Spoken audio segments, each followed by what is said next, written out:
But if you never had a role model, if you never had an example of what you could be, who would you even become? Who would you even know to become? I hope y'all are doing all right today. My name is LaCoy Cooks. I'm the writer and creator of my comic book Fusion, as well as the founder of Contact Comics. This is my panel page breakdown series where I break down the panels per page to get an insider's look and understanding on the reasons why behind every panel. If this is your first time with us, we're going to start off by reading the page and then we'll go through each individual panel.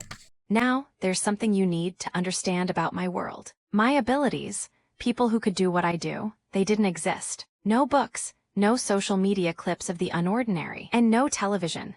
So when I got my powers, my first thought wasn't to be a superhero. It was supposed to be fun. Personal space. Now back to LaCoy with the panel breakdown. All right. Looking back, it feels like page one was Cindy kind of, showing us her past, catching us up to speed. But page two, this was her kind of talking about the present, or at least getting us up to the present, explaining how she got her powers. This third page right here, this is her explaining the world to us. People with abilities, people who could do what I do, they didn't exist. My universe started in middle school because I couldn't escape the fact that the world is supernatural. It's magical. It's very much possible. So when I seen something in real life that was kind of like, it looked like it was ripped out of sci-fi, I'm left daydreaming. Weeks, probably months, more likely months, on how it could be possible.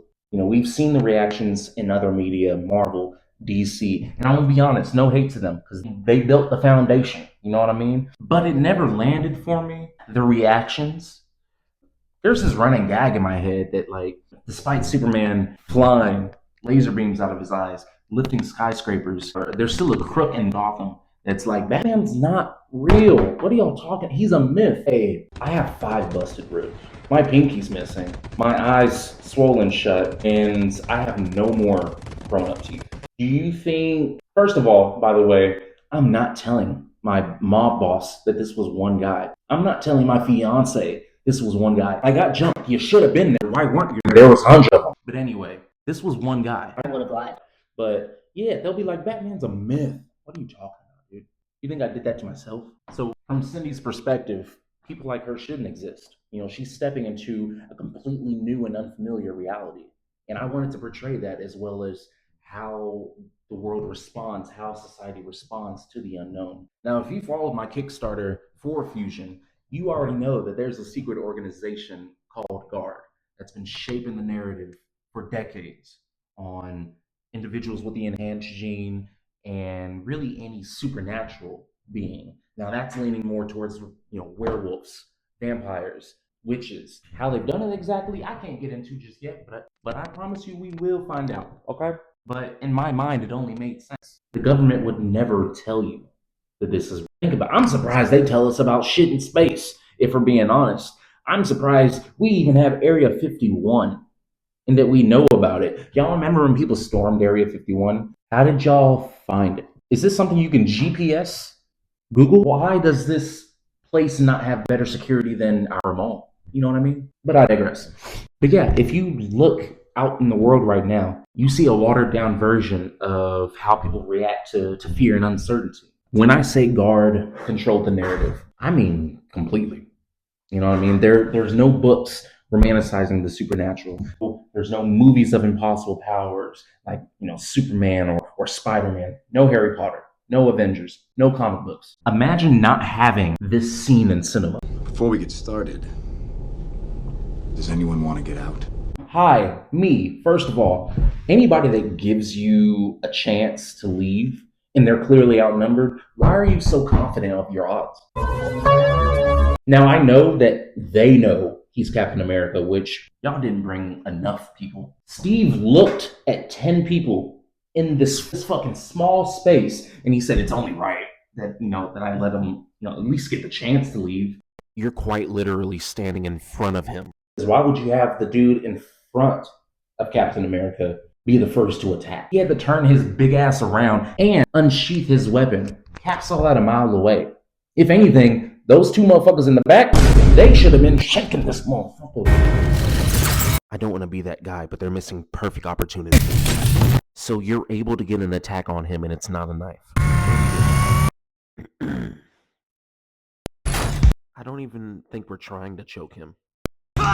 Hey, this is Captain America, and you came up in an open body stance, then got hit in the throat, and now you're talking like this. Thank you. Thank you. I just want it to be known that he's absolutely dead. There's no way. An elbow strike to the top corner of the eye by a super soldier. The next day, the motherfucker was dead. You know what I would have done in this situation?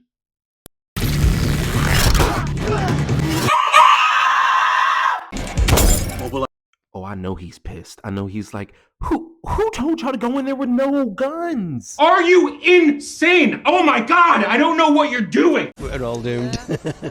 Thank you. Oh my god. Look at where that uppercut is coming from. You are absolutely going to get your beat flipped. Can't keep getting away with it. But I digress. They should have, but they didn't. Shoulda, woulda, coulda. The only whispers of folklore, vampires, werewolves, witches, like I was saying earlier, they're passed down through families in certain parts of town, certain parts of different towns. But even then, I mean, the people in that town just think that Nana's losing it. I mean, witch trials, but the idea is that if you remove all traces of proof, the mind is going to reject whenever it appears. It's going to do the debunking for you. And we do that already. We boil things down to science, to AI, and realistically, science magic. It is. The stuff that we're able to make.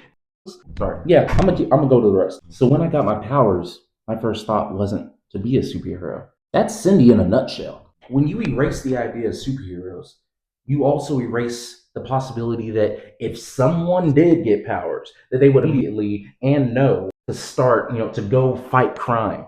You know what I mean? I kind of looked at it more of like, what if my niece, got superpowers? She wasn't jumping over rooftops and fighting bad guys before. So I'm definitely not expecting her to do it now just because she has powers. You know what I mean? She still has no idea what she's supposed to be doing. I know that we're talking about comic books, but let's be honest. If you got powers right now, would you immediately start going around fighting crime, jumping on rooftops? I mean, because, you did that before. You got a lot of experience with that. No. And if you said yes, it's probably because you have seen superheroes before. So you already know the example of heroism that would be expected of you if you were, I don't know, let's say able to fly or lift a car. But if you never had a role model, if you never had an example of what you could be, who would you even become? Who would you even know to become? It's supposed to be fun. That is her truth. Cindy, she just wanted to test herself. She wasn't trying to start a superhero career. Unfortunately, trouble found her. Sledgehammer. I actually created him for a different character a long time ago. But here he's kind of my throwaway villain. Someone that I could use without risking one of my favorites if the story didn't land. And truth be told, Cindy was exactly that for me when I first started this. I had my starting 3 when I first started my comic universe, and I'll write about them in future issues, but this was my very first writing project, and I didn't start this wanting to write comic books. I'd rather do novels, books, scripts, but I just so happened to have a comic book universe, and I didn't want to basically gamble with someone else's character, someone else's idea, and then ruin it for them. You know what I mean? Might as well just use my own characters and gamble with that, because if it flopped, it's all right, because I didn't think about this character that much anyway. I didn't think much about Fusion besides her costume, her power. I know I had her bit by a snake when I first made her. I think when I first made her, I gave her a hammer because I was kind of looking at it almost like, dang it, there's this Sonic character with like pink hair, and I think she has a hammer. And I'm pretty sure that was in my head whenever I was trying to think about this character, write about this character. But now I'm glad that I chose Fusion because, again, I didn't think much about her, so it allowed me to take the story anywhere I needed to take it.